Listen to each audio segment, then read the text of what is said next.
Hello दोस्तों, कैसे हो आप सब। उम्मीद है सब अच्छे होंगे। स्वागत है आपका अपने यूट्यूब चैनल पॉइंट एजुकेटर पर। और जैसा आप जानते हैं हम पीवाईक्यू क्वेश्चंस कर रहे हैं एचटेट के। तो एचटेट में जो सीडीपी पार्ट आता है पीजीटी लेवल के ये क्वेश्चंस हैं। और अब इससे पहले 2017, 18, 19 के क्वेश्चंस मैं करवा चुकी हूँ। ये 2020 का पेपर है और इसके 10 क्वेश्चंस इससे पहले वाली वीडियो में करवाए हैं। आज नेक्स्ट 10 क्वेश्चंस हम करेंगे। तो 10 क्वेश्चन 10 कंसेप्ट, आपके 10 कंसेप्ट क्लियर हो जाएंगे, इसलिए पूरी वीडियो जरूर देखें, बहुत ज्यादा इंपॉर्टेंट है। फर्स्ट क्वेश्चन है, which of the following is not the element of creativity as given by Guilford. कि गिलफोर्ड के अनुसार सृजनात्मकता का तत्व नहीं है। तो सबसे पहले तो इसमें आंसर क्या होगा, जो हमारा इंक्यूबेशन है ये इसकी एलिमेंट नहीं है। बाकी 3 है ये क्रिएटिविटी के एलिमेंट गिलफोर्ड ने बताए हैं। अब गिलफोर्ड ने क्या बताया क्रिएटिविटी के बारे में, थोड़ा सा बताती हूँ आपको। उन्होंने 2 टाइप की बताई है थिंकिंग।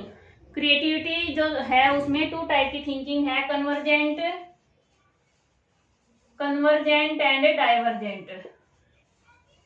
कन्वर्जेंट क्या होती है कि जो बिखराव है विचारों में, कोई भी चीज है उसको कन्वर्ज करना, उनको एक संश्लेषण, ठीक है, संश्लेषणात्मक थिंकिंग हो गई। ये डाइवर्जेंट डाइवर्ट हो गया, डाइवर्ट यानी भटकाव, यानी जो भी कंसेप्ट है, कुछ भी हम सोच रहे हैं आइडियाज, काफी सारे उनके टुकड़े बन जाना, अलग अलग एस्पेक्ट देखना, अलग अलग तरह से सोचना, वो होता है डाइवर्जेंट थिंकिंग। और ये होता है कन्वर्जेंट थिंकिंग। और ये पूरी वीडियो मैंने चैनल पर करवा रखी है, मोस्ट इंपोर्टेंट है, वहां से आप देख सकते हैं।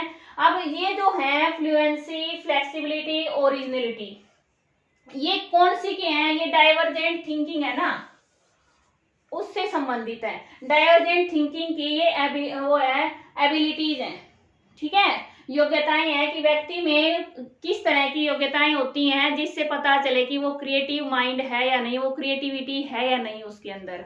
तो ये डाइवर्जेंट में होता है फ्लुएंसी। फ्लुएंसी क्या होता है, मैनी आइडियाज प्रोड्यूस करना, बहुत सारे विचार आ गए, कोई प्रॉब्लम आई सामने, उसके बारे में काफी सारे विचार आना, ये होता है फ्लुएंसी, प्रवाहिता, विचार प्रवाह, ठीक है। फिर है फ्लेक्सिबिलिटी। फ्लेक्सिबिलिटी क्या होती है कि जो विचार आए हैं उनको अलग अलग तरह से सोचना, कि भाई इससे करेंगे तो क्या होगा, इससे करेंगे तो क्या होगा, उनके बारे में डिस्कस करना माइंड में, थिंकिंग में। फिर है ओरिजिनलिटी। ओरिजिनलिटी क्या होता है कि मौलिक, कहते हैं ना कि ये मौलिक रचना है किसी की, तो जो पुराने आइडियाज हैं उनमें कुछ नया ऐड करना और वो ओरिजिनल होना, खुद का होना, वो होता है ओरिजिनलिटी। तो ओरिजिनलिटी है, इसके अंदर फ्लुएंसी और फ्लेक्सिबिलिटी दोनों एलिमेंट शामिल होते हैं। कई बार ये क्वेश्चन भी आ जाता है कि ये ओरिजिनलिटी में कौन कौन से एलिमेंट जरूर पाए जाते हैं। तो मौलिकता है, इसमें फ्लुएंसी और फ्लेक्सिबिलिटी जरूर होते हैं शामिल। और इसके बाद 4th एलिमेंट है, 4 एलिमेंट बताए इन्होंने। 4th एलिमेंट है वो होता है हमारा इलाबोरेशन। इलाबोरेशन क्या है कि न्यू आइडिया तो आ गया, ठीक है, ओरिजिनल भी है, उसमें फ्लुएंसी भी है, फ्लेक्सिबिलिटी भी है, लेकिन अब उसको प्रैक्टिकल रूप में, व्यवहारिक रूप में लागू करना, ठीक है, न्यू आइडियाज को व्यवहारिक रूप से लागू करना क्या होता है, इलाबोरेशन। तो ये 4 एलिमेंट दिए हैं गिलफोर्ड ने। अब ये इनक्यूबेशन क्या है, इनक्यूबेशन भी क्रिएटिविटी से संबंधित है, लेकिन ये प्रोसेस होता है, क्रिएटिव थिंकिंग का प्रोसेस होता है। और प्रोसेस का ये एक स्टेप है, स्टेज है, ठीक है। सबसे पहला स्टेज होती है प्रिपरेशन, तैयारी करना, तैयारी। क्रिएटिव थिंकिंग है तो उसके लिए तैयारी करना, विचार आएंगे, ठीक है। फिर होगा इंक्यूबेशन, सेकंड स्टेज पे इंक्यूबेशन। इंक्यूबेशन में क्या होता है कि विचार आके अब दिमाग शांत हो गया थोड़ी देर के लिए, वो कॉन्शियस रूप से तो हम अलग काम करते हैं, लेकिन अनकॉन्शियस रूप से हमारे माइंड में विचार, थिंकिंग है वो चलती रहती है, वो होती है इंक्यूबेशन। और अचानक से उसके बारे में विचार आ जाता है कि सॉल्यूशन मिल गया, कोई प्रॉब्लम है उसका कहेंगे हाँ मुझे सॉल्यूशन मिल गया, जबकि हम उसके बारे में सोच भी नहीं रहे होते, वो होता है इंक्यूबेशन, उद्भवन। और उसके बाद होता है इल्यूमिनेशन, ठीक है। इल्यूमिनेशन, और लास्ट में होता है हमारा वेरिफिकेशन।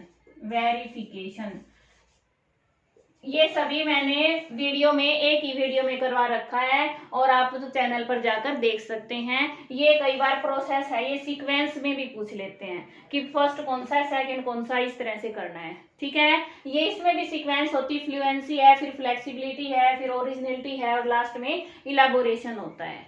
समझ आया? अगला question, developing as IQ range of moderate mental retarded children.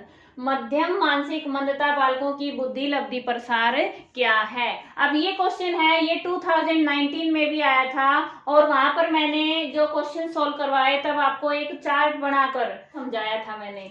तो ये क्या है कि कई बार इनकी जो सीक्वेंस है, ये बुद्धि लब्धि प्रसार है, रेंज है, उसको थोड़ा सा ऊपर नीचे कर देते हैं, लेकिन होता तो उसके आसपास ही है। ये जो बिलो 20 है, ठीक है, नीचे से स्टार्ट करते हैं। बिलो 20 कौन सा होगा हमारा? प्रोफाउंड। प्रोफाउंड होता है, जड़ बुद्धि होते हैं, इनमें कोई कभी सुधार नहीं कर सकता। ठीक है, बिल्कुल 0 से 20, और फिर है 20 to 35, ये होते हैं सीवियर, यानी गंभीर होता है इनमें, ये भी सुधार नहीं होता इनमें। 36 to 51 कौन से आ जाएंगे हमारे? मॉडरेट, मध्यम, और फिर ये होते हैं माइल्ड। माइल्ड यानी बिल्कुल ही कम। तो ये है माइल्ड, मॉडरेट, सीवियर और प्रोफाउंड। जो मैंने पहले आपको बताया था उसमें क्या था? बिलो 25 प्रोफाउंड था, फिर 25 से 40 सीवियर था, और 40 से कितना? 55 मॉडरेट था, 55 से 70 क्या था? माइल्ड था। तो उसकी रेंज तो लगभग वही रहती है। कई बार क्या होता है, अलग अलग साइकोलॉजिस्ट हैं, वो अलग अलग IQ रेंज दे देते हैं, इस वजह से ये कंफ्यूजन रहता है, लेकिन होता उसके आसपास ही है। तो आपको कंफ्यूज होने की जरूरत नहीं है, आपको सिर्फ एक याद करनी है और उसके आसपास जो भी आए उनको सीक्वेंस से लगाकर आप आंसर दे सकते हैं। तो मॉडरेट क्या है इसमें? 36 to 51। ठीक है, इस तरह से हम इसको सोल्व करेंगे। और इसके साथ ही IQ क्या है? इंटेलिजेंस क्वोशेंट, और इसका फार्मूला क्या होता है?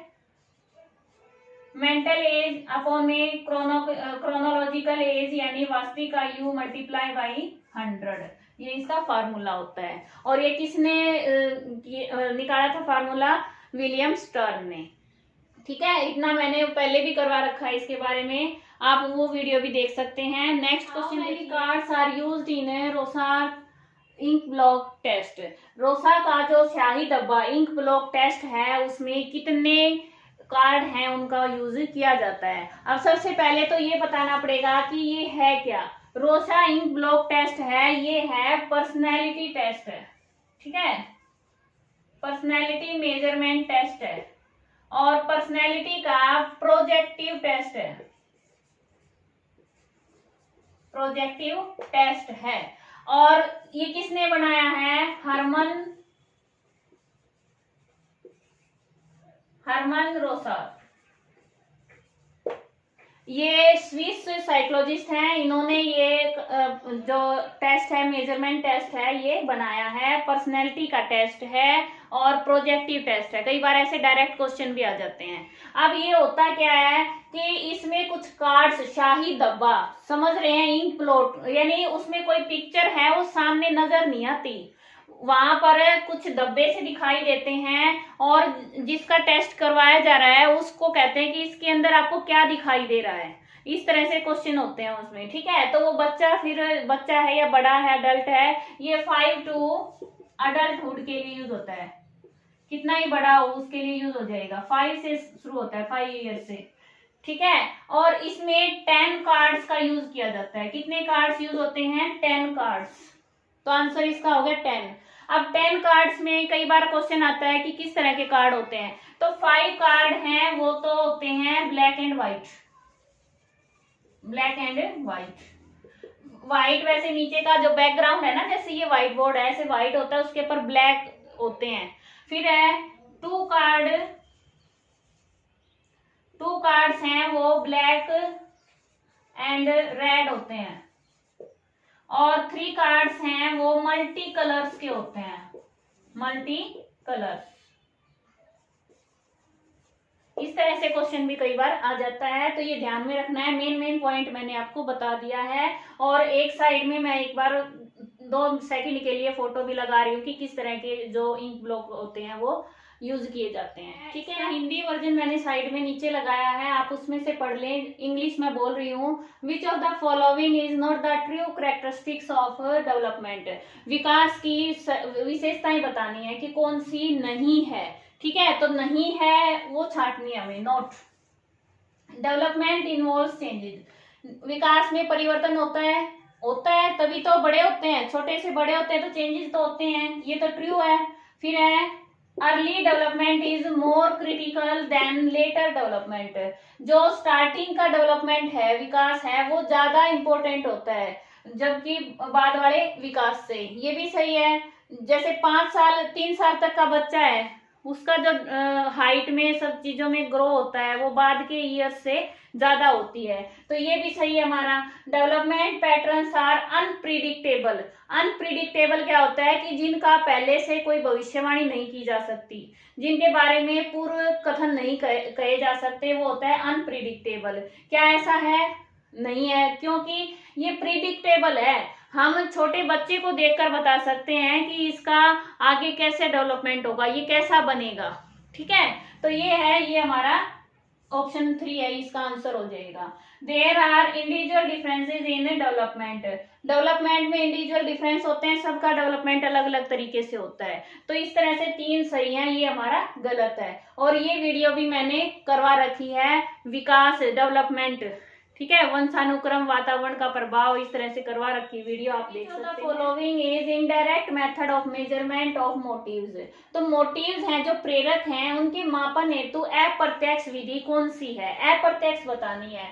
तो सबसे पहले तो ये बता देती हूँ कि मोटिव्स, जो मोटिवेशन मिलता है किसी भी काम करने के लिए जीवन में, तो उनको मापने के 3 मेथड्स होते हैं। एक होता है डायरेक्ट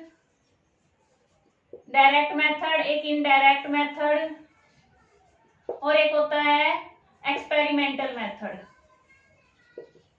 ठीक है, एक्सपेरिमेंटल मेथड।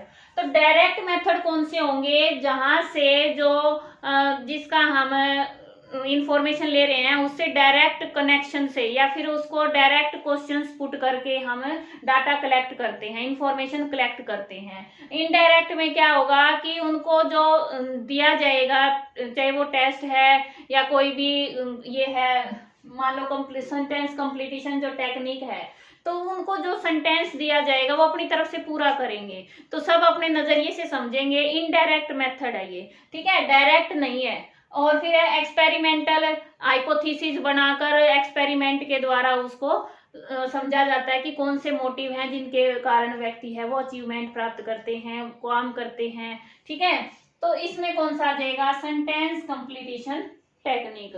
तो डायरेक्ट के मेथड कौन से हैं? क्वेश्चनेयर। और एक बात बताती हूँ, वही क्वेश्चनेयर की स्पेलिंग याद कर लो। ये कई बार इंग्लिश में जो आते हैं ना हमारे वो आते हैं स्पेलिंग करेक्शन, उसमें आ जाता है क्वेश्चन। ठीक है, क्वेश्चनेयर, NNAIRE। अब चेकलिस्ट भी हम सामने वाले से भरवाते बैठ के। फिर इंटरव्यू भी डायरेक्ट होता है। तो ये तीनों तो हमारे डायरेक्ट हैं।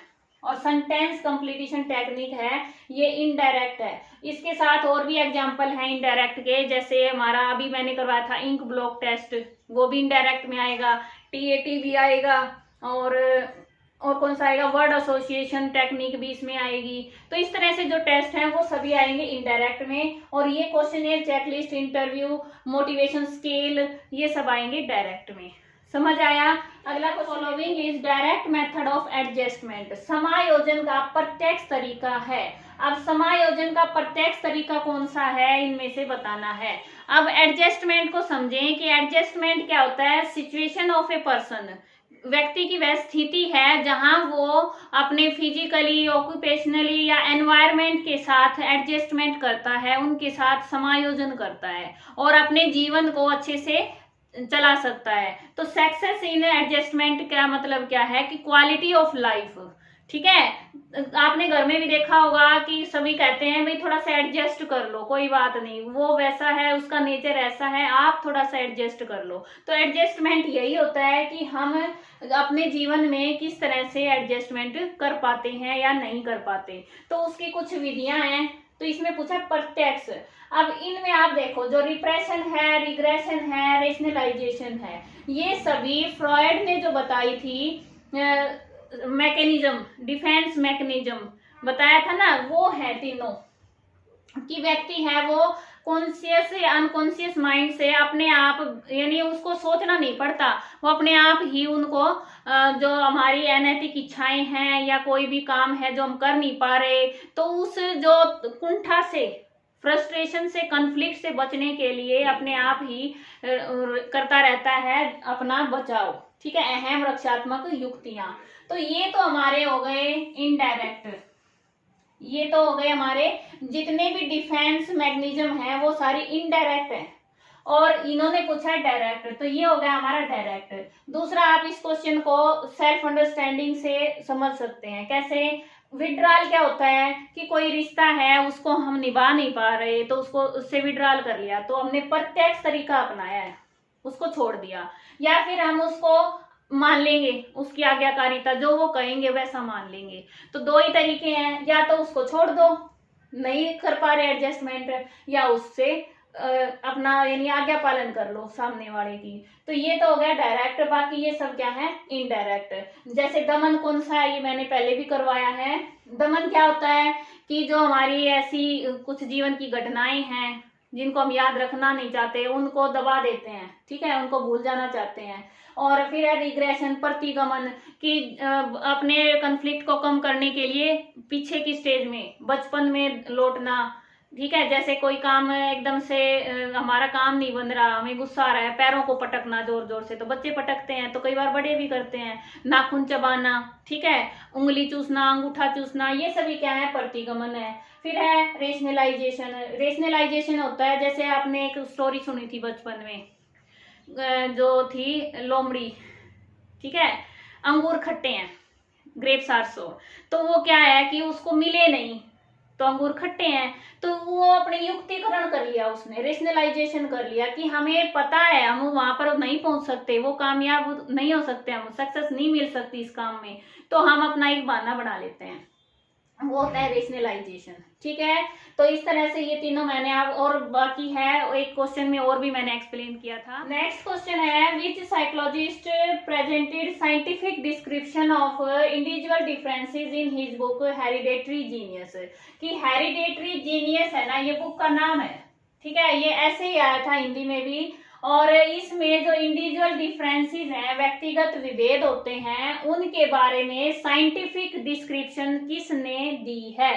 मतलब ये है कि ये बुक किसने लिखी है, ठीक है, तो ये किसने लिखी है? सर फ्रांसिस गाल्टन, इनके राइटर ये हैं। तो आपको ये याद रखना है, ये मेमोरी बेस्ड क्वेश्चन है। अगला क्वेश्चन है, which of the fifth stage of personality development according to Erikson. अब इरिक्सन की थ्योरी है वो मैंने डिटेल में करवा रखी है। यहाँ पर पूछा है कि सिंपल सा क्वेश्चन है, फिफ्थ स्टेज, तो जिसको स्टेज याद रहेंगी वो आसानी से कर सकता है। कितनी स्टेज दी है इरिक्सन ने? 8 स्टेज बताई है टोटल। ठीक है, यहाँ पर जो इंडस्ट्री इंफीरियरिटी, ये कौन सी स्टेज हमारी? 4th स्टेज है। ये 5th स्टेज है, आइडेंटिटी वर्सेज रोल कंफ्यूजन है। ये 6th स्टेज है, इंटीमेसी आइसोलेशन है। और ये 7th स्टेज है, जेनेटी एंड स्टैग्नेशन। अब आइडेंटिटी रोल कंफ्यूजन, पहचान बनाम भूमिका संभ्रांति। इसका मतलब क्या है कि या तो बच्चे की पहचान बन जाएगी, ये कब होता है? ये एडोलोसेंस में होता है, और पीजीटी लेवल पर एडोलोसेंस के बच्चों को ही हमें पढ़ाना है। तो इस जो ये है हमारी स्टेज, इससे रिलेटेड क्वेश्चन ज्यादा बनते हैं। तो आइडेंटिटी और रोल कंफ्यूजन, यह बच्चा कंफ्यूज रहेगा, क्योंकि इससे पहले वाली स्टेज में अगर वो मेहनत करेगा, परिश्रम करेगा, तो आइडेंटिटी बन जाएगी, ठीक है, और अगर उसमें हीनता की भावना है, इनफीरियरिटी की भावना है, तो उसमें रोल कंफ्यूजन हो जाएगा। इस तरह से इरिक्सन ने ये स्टेजेज बताई हैं, और एक बार जरूर देख लेना, हर बार क्वेश्चन आता है, सभी पेपर जितने करवाए हैं सभी में एक क्वेश्चन इरिक्सन की थ्योरी से जरूर आया है। ठीक है। Who stated that psychology is the positive science of conduct of living creatures, कि मनोविज्ञान है वो जीवित जीव जंतुओं के बर्ताव का धनात्मक विज्ञान है, पॉजिटिव साइंस है। किसने कहा है? ये कहा है सर विलियम मैकडूगल ने। ठीक है, इन्होंने क्या कहा है कि जो साइकोलॉजी है वो पॉजिटिव साइंस है। उसके पहले क्या था कि जो साइकोलॉजी थी उसको ये समझा जाता था कि जो मेंटल रिटायर्ड हैं या फिर जिनके मेंटली कोई प्रॉब्लम डिसऑर्डर हो गया है उनसे रिलेट करके ही इसको समझा जाता था विषय को। लेकिन इसने कहा है कि ये पॉजिटिव साइंस है, कि पॉजिटिव एस्पेक्ट है पर्सनैलिटी के वो भी साइकोलॉजी है वो अध्ययन करता है। इसलिए ये डेफिनेशन है, ये इम्पोर्टेंट है। और एक बात और बता देती हूँ कि चैनल पर मैंने जो करवाया है रीजनिंग का कंप्लीट कोर्स, उसमें अगर आप पूरा देख लेते हैं, सिर्फ 29 या 30 वीडियोस हैं, तो आपके 10 नंबर रीजनिंग के कहीं नहीं जाने वाले। ठीक है, 10 नंबर की रीजनिंग मैंने कंप्लीट करवा रखी है, और साथ में कुछ वीडियोज इंपॉर्टेंट हैं जो मैथ्स के टॉपिक वो भी करवा रखे हैं, हिंदी इंग्लिश ग्रामर भी, और हरियाणा जीके की कुछ वीडियोज हैं। अगर आप देखना चाहते हैं तो चैनल पर देख सकते हैं। विच of the following orientation falls under the post conventional level of moral development theory by Kohlberg. अब कोलबर्ग ने जो सिद्धांत दिया है, मोरल डेवलपमेंट की थ्योरी दी है, उसके अंतर्गत उत्तर रूढ़िगत स्तर पोस्ट कन्वेंशनल लेवल में इनमें से कौन सी है? अब ओरिएंटेशन यानी उसकी ओर उन्मुख होना, तो अब इन्होंने बताए हैं 3 लेवल। ठीक है, और ये थ्योरी भी मैं बार बार करवाती हूँ आपको। एक इससे याद रख लो कि जो बीच का लेवल है ना वो होता है रूढ़िगत, कन्वेंशनल लेवल, ये होता है मिडल का। इससे पहले होगा प्री कन्वेंशनल और बाद वाला होगा पोस्ट कन्वेंशनल। ठीक है, पोस्ट कन्वेंशनल। अब इसके भी दो इन्होंने क्या दिए हैं, सब स्टेजेस बताई हैं। प्री कन्वेंशनल में ओबीडेंस, पनिशमेंट एंड ओबीडेंस, तो ये तो होती है हमारी फर्स्ट सब स्टेज। और सेकंड इसमें देनी रखी वो होती है सेल्फ इंटरेस्ट। इंटरेस्ट होता है बच्चे को कि खुद के लिए मुझे क्या मिलेगा, खुद का लोभ देखता है बच्चा। और उसके बाद कन्वेंशनल में हमारा नाइस बॉय नाइस गर्ल, ये यानी थर्ड सब स्टेज होगी, और ये फोर्थ हो गई। तो अब हमारा कौन सा बच गया है? ये वाला। तो आंसर हमारा सोशल कॉन्ट्रैक्ट। तो पोस्ट कन्वेंशनल में 2 होते हैं, सोशल कॉन्ट्रैक्ट और साथ में इथिकल प्रिंसिपल। ठीक है, पूरी थ्योरी का रिवीजन करवा दिया है मैंने कि 3 स्टेज होती हैं, 6 सब स्टेज होती हैं, सब में 2 होती हैं। इसमें होते हैं हमारे punishment and obedience, self interest, उसके बाद होती है गुड बॉय नाइस गर्ल, फिर लॉ एंड सोशल ऑर्डर, उसके बाद सोशल कॉन्ट्रैक्ट, फिर उसके बाद इथिकल प्रिंसिपल। इस तरह से आप इसको कर सकते हैं। वेरी इंपॉर्टेंट थ्योरी है, हर पेपर में क्वेश्चन मिलेगा। ठीक है, किसी भी लेवल का पेपर दोगे आपको क्वेश्चन जरूर मिलेगा। और इसके साथ ही आज की वीडियो इतनी ही। अगले वीडियो में हम 10 क्वेश्चन और रहते हैं वो करेंगे। Thanks for watching. और अगर कोई प्रॉब्लम है तो आप शेयर कर सकते हैं, कमेंट कर सकते हैं, आपकी प्रॉब्लम जरूर सॉल्व होगी। आज के लिए इतना ही, धन्यवाद।